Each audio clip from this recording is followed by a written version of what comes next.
주영석 기자의 뉴스 속으로. 뉴스 속으로는 예방과 치료의학도 최고, 리퍼도 최고, 시니어 어르신들에게 서울메디칼그룹이 최고, 서울메디칼그룹 제공입니다. 연방준비제도가 최근 연방의회에 제출한 보고서 내용이 언론을 통해 공개가 됐는데 무조건 인플레이션 문제를 해결해서 물가를 회복시키겠다라고 강조한 것으로 나타났습니다. 이 연준은 물가 잡기에 올인하고 있는 것으로 보이고 있고 그 과정에서 경기 침체가 오더라도 이를 감수하겠다는 의지를 분명히 한 것으로 보입니다. 또 우크라이나 전쟁 이후에 미국과 유럽 등 서방 국가들이 러시아를 강력히 제재하고 있지만은 러시아 주요 수출품 에너지 가격이 급등하면서 이 러시아의 화폐 루블화의 가치가 오르는 등 러시아의 경제 상황이 서방 국가들보다 더 좋은 것으로 나타나 서방 국가들이 당혹해하고 있습니다. 자, 정석 기자. 안녕하십니까? 연준의 보고서라는 건 도대체 뭡니까? 예, 연준은 매해 두 번씩 연방의회에 보고서를 제출하죠. 상반기, 네. 하반기로 나눠서 제출하는데요. 이번 보고서는 이제 2022년 하반기용입니다. 그래서 지난 토요일 날 18일 날 연방의회에 보고서를 제출했는데요. 70페이지 분량의 반기별 통화정책 보고서입니다.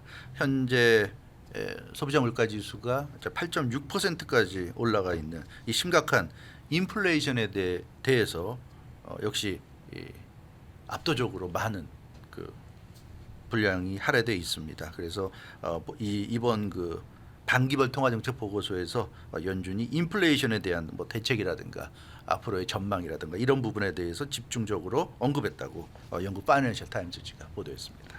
네, 그런데 연준이 이 반기별 통화정책 보고서에서 최근 이 인플레이션에 대한 분명한 의지 나타냈다는 거죠. 그렇죠. 연방준비제도가 이번 보고서에서 아주 인플레이션이 너무나 심각하기 때문에 어떻게 이 문제를 해결할 수 있을 것인가, 또 어떻게 연준은 이 문제를 해결하기 위해서 노력할 것인가, 이제 그런 부분에 초점을 맞추고 있습니다.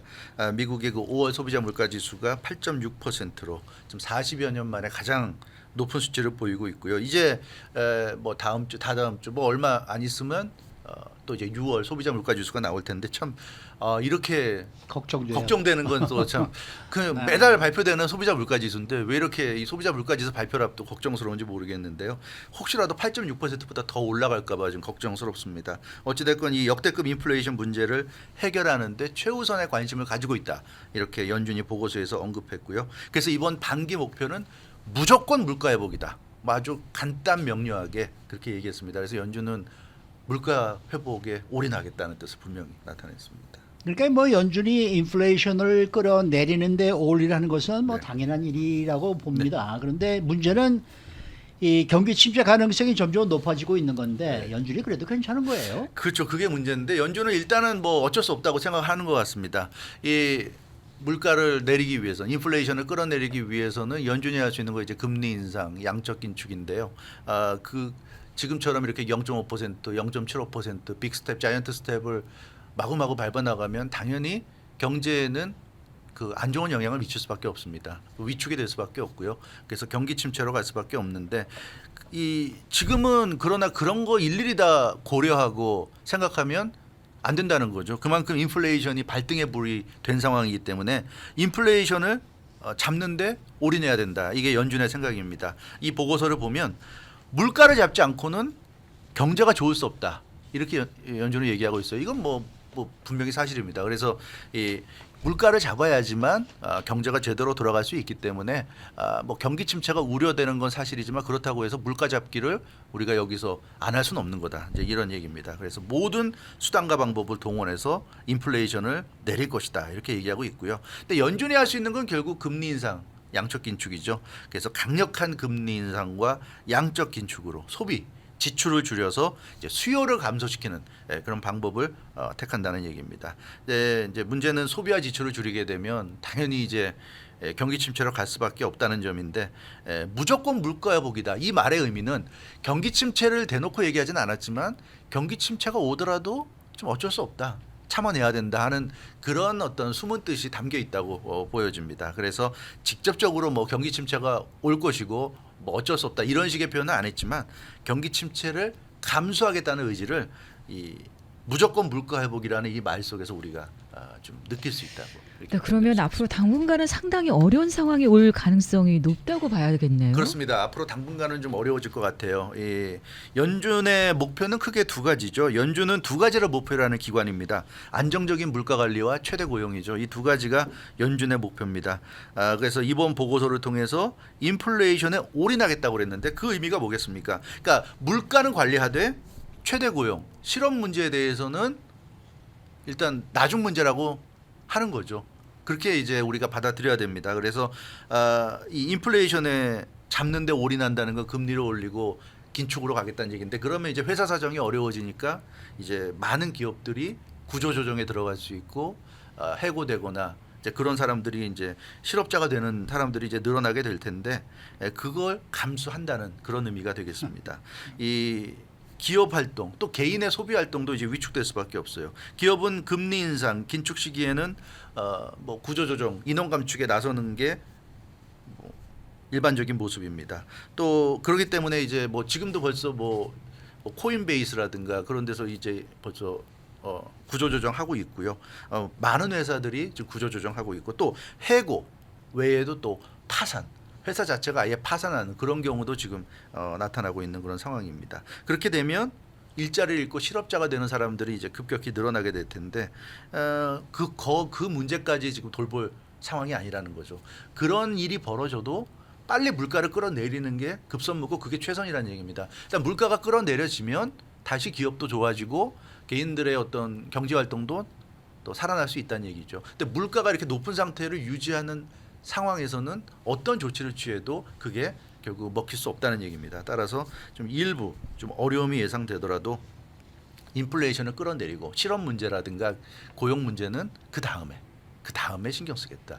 그런 메시지가 좀 담겨 있는 것으로 해석이 됩니다. 어쨌든 뭐 지금 상황이 얼마나 어려운지를 아주 냉정하게 네. 이렇게 지금 말하는 전문가들도 있어요. 전문가도 있어요. 네. 그중에 대표적인 인물이 이제 레리 서머스 전 재무부 장관입니다. 지난해 인플레이션을 아주 강력히 경고했던 인물 중에 한 명이죠. 이 레리 서머스 전 재무부 장관 또 전 하버드대 총장. 이 최근에 조 바이든 대통령을 만나서 최근 경제 상황에 대해서 조언을 했다고 합니다. 레리 서머스 전 장관은 인플레이션과 싸움은 불가피하지만 경기 침체 가능성이 있다고 조 바이든 대통령에게 경고했다고 합니다. 그러니까 이 경제학자로서 대통령에게 그러니까 아무래도 경기 침체가 되면 뭐 사람도 불만이 고조될 것이고 그러니까 힘들 텐데 대통령으로서 마음을 다 잡고 있어라 이제 그런 얘기를 해준 것 같습니다. 그러니까 인플레이션과 싸움이 그렇게 쉽지 않다 하는 거를 조 바이든 대통령에게 강조했다고 합니다.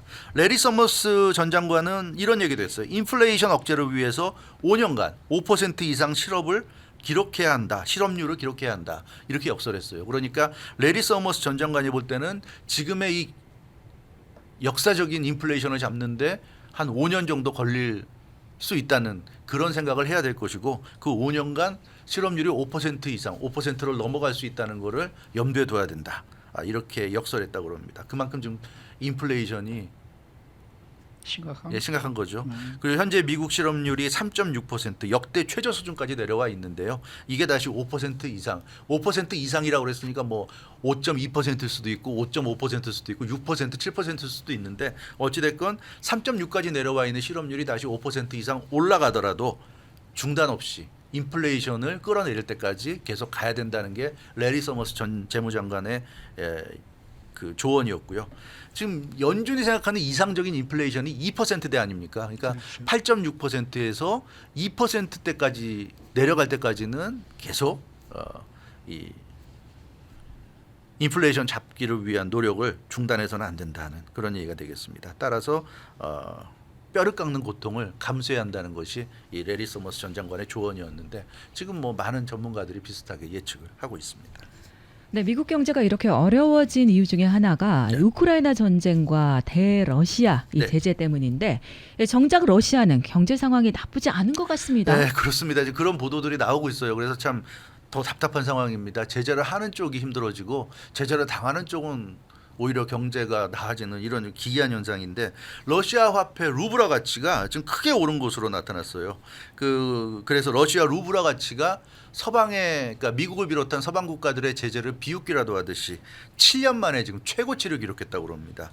그 모스크바 외환 시장에서 루브라는 달러당 1.4% 오른 55.63 루블에 마감이 됐는데 이게 지난 2015년 7월 이후 7년여 만에 최고치를 갱신한 것이라고 합니다. 그러니까 뭐 그 나라의 화폐 가치가 올라간다는 건 그만큼 이제 경제 상황이 나쁘지 않다는 얘기고요. 루브라 가치가 이렇게 올라간다는 건 러시아 경제가 엄청난 제재에도 불구하고 잘 돌아가고 있다.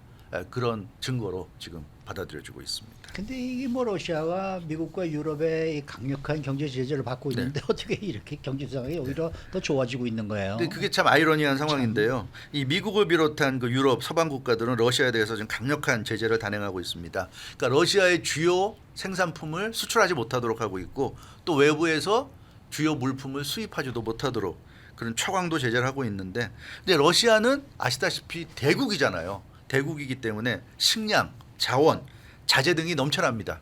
그래서 자급자족이 가능합니다. 그러니까 북한 같은 작은 나라를 제재하면 힘들 수 있지만 러시아 같은 나라를 제재한다는 건 어떻게 보면 처음부터 좀 너무 무리한 제재할 수 없는 나라를 제재하는 거나 마찬가지예요. 그러다 보니까 이게 좀 무리수가 돼가지고 그 무리수가 미국과 유럽 국가들에게 되돌아오고 있는데요. 러시아는 수입을 못해도 버틸 수 있는 나라입니다. 수출의 경우에 대러시아 제재 이후에 국제 유가가 급등했잖아요. 러시아가 세계적인 원유 생산국인데 러시아 원유를 지금 수출을 못하게 막아놓으니까 당연히 국제 유가가 뛰어오르죠. 급등하고 지금 미국 가솔린 가격이 아주 엄청 오르고 뭐 최근에는 좀 내려갔지만 그래서 이 힘들어지니까 일부 국가들은 그렇게 비싼 국제 유가를 못 사겠다. 그래서 러시아와 지금 거래하고 있죠. 러시아산 원유, 러시아산 천연가스를 중국, 인도, 프랑스 등이 지금 구매하고 있습니다. 중국과 인도는 러시아산 원유를 집중적으로 지금 구매하고 있고요. 그 유럽의 프랑스는 러시아산 천연가스를 지금 구매하는 것으로 그렇게 나타났습니다. 그러니까 이런 나라들은 지금 너무나 비싸진 그런 그 국제 유가를 못 사겠다. 러시아산 원유를 사면 싸게 살 수 있는데 우리가 왜 비싼 돈을 내고 국제유가 다른 원유를 왜 사냐 이제 이런 얘기예요. 그래서 중국과 인도는 러시아 원유를 사들이고 있고 이러다 보니까 러시아는 오히려 예전보다 러시아 원유 가격이 올랐잖아요. 올라서도 지금 다른 그 유가보다는 싼 건데 그 오른 가격으로 파니까 더 러시아는 지금 이익을 보고 있어요. 그리고 미국이 지금 달러화 결제를 막았잖아요. 그 달러화 결제 시스템에서 러시아를 퇴출시켰는데 그러다 보니까 러시아는 루브라로만 결제를 합니다. 그래서 중국이나 인도, 프랑스가 다 루브라를 주고 이제 이 원유라든가 천연가스를 구입하고 있는데 그러다 보니까 러시아 루브라 가치가 더 올라가면서 러시아 경제를 또 도와주고 있는 그런 상황이죠. 그래서 러시아가 오히려 미국보다도 경제 상황이 지금 더 괜찮다, 잘 돌아가고 있다. 이런 얘기가 지금 나오고 있습니다. 참 아이러니한 상황이라고 말하지 않을 수가 없습니다. 계속 아이러니하다는 말을 쓰는데 정말 맞는 말인 것 같아요. 이 러시아는 세계적인 원유 수출국, 오페크 플러스 회원국 중에서도 사우디와 더불어서 아주 핵심 중의 핵심 국가입니다. 그래서 이 우크라이나 침공 이후에 국제 유가가 급등하니까 이제 중국과 인도 등이 말씀드린 대로 상대적으로 저렴한 러시아산 원유를 이제 수입하고 있고요. 미국은 그 러시아가 우크라이나를 침공해서 전쟁을 벌이니까 뭐 경제를 통해서 벌어들인 돈으로 무기를 구매하지 못하도록 막는데 급급했습니다. 그러니까 러시아를 제재한 이유는 러시아가 이제 계속 돈을 벌어서 그 돈으로 이제 무기를 사서 우크라이나 전쟁에 더 많은 무기를 투입할까봐 그걸 막기 위해서 제재를 한 건데 문제는 중국이나 인도나 뭐 프랑스 같은 국가들이 뭐 계속 거래를 하니까 그걸 막을 수가 없잖아요. 더군다나 중국이나 인도는 정말 엄청난 대국들 아닙니까? 세계 최대 인구 대국들인데 이런 나라들이 많이 사주다 보니까 뭐 제재가 거의 지금 먹히지 않고 있는 그런 상황이고요. 반면에 미국을 비롯해서 유럽의 그 서방 국가들은 대러시아 제재 때문에 비싼 원유를 수입해서 쓸 수밖에 없고요. 그러다 보니까 가솔린 가격이 올라가고 모든 물가가 지금 급등하면서 이제 인플레이션 이 뭐 8%, 영국은 지금 뭐 9%까지 올랐죠. 그래서 뭐 엄청난 지금 상황을 맞고 있습니다. 그러다 보니까 참 그런 얘기가 나와요. 도대체 누가 누구로 벌 주는 건지 모르겠다. 왜 계속 이렇게 제재를 해야 하는지도 모르겠고 왜 이 제재를 계속해서 이 경제를 이렇게 망가뜨리는지 모르겠다는 얘기들이 계속 지금 나오고 있는 그런 상황입니다. 네. 그러다 보니까 뭐 우크라이나 전쟁도 그렇고 대러시아 제재도 그렇고 이게 뭐 여기에 대한 좀 생각들이 좀 달라지고 있는 것 같아요. 그러니까요. 솔직히 얘기하면 뭐 국제사회에서 무슨 정의가 있습니까? 약육강식의 국제사회인데 도대체 뭐 어디는 옳고 어디는 그르다는 그런 거 기준을 가지고 이렇게 계속 전쟁을 끌고 가고 그러면서 전 세계 수많은 사람들을 고통에 빠뜨리는 게 도대체 무슨 의미가 있는지 좀 거기에 대한 의문들이 계속 나오고 있고요. 뉴욕타임즈가 좀 보도한 걸 보면 많은 유럽 국가들이 회의적으로 변하고 있다고 지금 보도하고 있습니다. 미국을 비롯해서 서방 국가들의 강력한 제재에도 불구하고 러시아가 경제적으로 받는 타격은 적고 전쟁은 지금 장기화되고 있고 이 전쟁이 장기화되면서 미국과 유럽은 갈수록 어려워지고 있고 경제적으로. 근데 러시아 경제는 상대적으로 괜찮아 보이고 이러다 보니까 안 되겠다. 그래서 유럽에서 지금 이 전쟁을 좀 빨리 끝내야겠다 하는 얘기들이 나오고 있고 미국에서도 지금 조 바이든 대통령 지지율이 계속 하락하면서 지금 이 경제에 대해서 어떤 대책을 세워야 되는데 이게 연준이 지금 뭐 금리만 올린다고 해결될 문제가 아니란 말이에요. 이 우크라이나 전쟁을 어떤 식으로든 좀 매듭을 져야 되고 대러시아 제재도 어떤 식으로든 좀 해결을 해야 됩니다. 뭐 그렇지 않고 이 문제를 계속 길게 끌고 가면서 금리만 올리면 잘못하면 인플레이션은 그대로 가고 경기 침체가 오는 스태그플레이션에 빠질 가능성도 있어요. 그렇기 때문에 미국도 이제는 좀 급해지지 않았는가. 아마 어떤 식으로든 이제는 우크라이나 전쟁을 좀 끝내는 쪽으로 갈 가능성이 높지 않을까 그런 생각을 좀 해보게 됩니다. 네. 주영석 기자였습니다.